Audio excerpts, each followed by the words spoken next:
কিরে এদিকে তাড়াতাড়ি আউট। তুইগুলো কি পড়ছিস? বড় বড় কানের দুল, কপালি টিপ, তুই কি নিজের আয়নায় দেখছিস বের হওয়ার আগে? যেগুলো খুলে আমি কি পড়বো সেটা কি তোকে বলে পড়তে হবে? তুই এটা নিয়ে নাক গোলাবি কেন? আমি 110 বার নাক গোলাবো। তোকে দেখে কি মনে হচ্ছে তুই জানিস? তুই বিয়ে বাড়িতে যাচ্ছিস, কোনো ভার্সিটিতে না যে। যেগুলো খুলে আমি যাব না। তো যাওয়া লাগবে না, এখন যেহেতু লেট হয়ে গেছে তুই ওঠ। আমি যাব না। তুই ওনার সাথে যাবি? তুই চলে যা। নিতো লেট হয়ে যাচ্ছে, চলো। তুই সত্যি আমার সাথে যাবি না? যাব না, তুই চলে যা। গরম আছে, দ্রুত খেয়ে নিন, জ্বর মুখে ভালো লাগবে। আমি নিজ হাতে আপনার জন্য বানিয়েছি। এইসবের কি দরকার ছিল বলেন তো? অবশ্যই দরকার ছিল, কথা না বাড়িয়ে খেয়ে নিন। আচ্ছা, আপনার কষ্ট করতে হবে না, আপনি হেলান দিয়ে বসুন, আমি খাইয়ে দিচ্ছি। না, কোনো দরকার নেই, আমি খেতে পারবো। না প্লিজ আরে সমস্যা নেই, আমি পারবো। প্লিজ একটু সরি সরি সরি সরি, আমি মনে হয় আপনাদের পার্সোনাল স্পেসে ডিস্টার্ব করে ফেললাম, তাই না? আরে না না ভাই, আপনার ফ্রেন্ডের জ্বর আসছিল তাই আমি নুডলস বানিয়ে দিয়েছি। বসেন না প্লিজ। না না, ইটস ওকে, আপনি প্লিজ ওর টেক কেয়ার করেন, ওকে নুডলস খাইয়ে দেন। তাই বললে হয়? বসুন না, আপনাকেও একটু নুডলস দেই, খেয়ে বলুন আমি কেমন বানিয়েছি।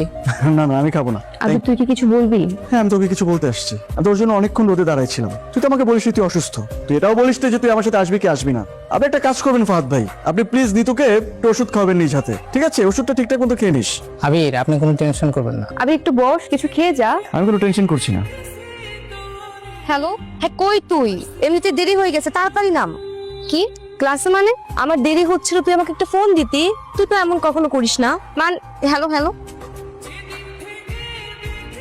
হ্যাঁ রতন, আবির কোথায়? আবির কোথায় আমি তো জানি না, আমার সাথে ক্যাম্পাসে দেখা হয়েছে। তুই কই? আমি তো বাসায়। আবির তোর সাথে না?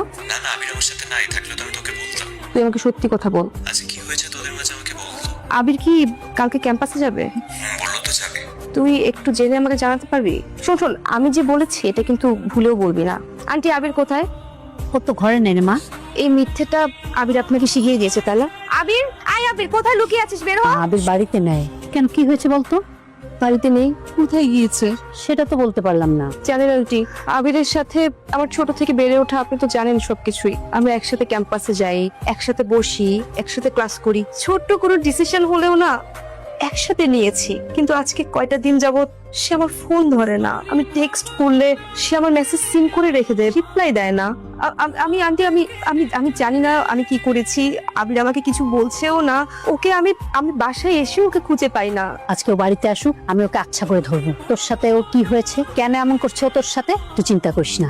শোন, আগে তো আমাকে কেমন জ্বালাতো, কয়দিন ধরে একদম শান্ত ছেলের মতো চুপচাপ ঘরে ঢুকে। আগে তো লেখাপড়ায় ঠিক মতো করতোই না, এখন সুন্দর মনোযোগ দিয়ে পড়ালেখা করে, খাওয়া দাওয়া করে, তারপর ঘুমিয়ে যায়। শুনে ভালো লাগলো যে আবির পড়াশোনায় মনোযোগী হয়েছে। আমি কি করেছি? তোমার সাথে কেন এমন করছে সে? আমাকে তো সে বলবে যে আমার কি ফল্ট। আমি আবির আসলে জিজ্ঞেস করবো কেন তোর সাথে এমন করছে।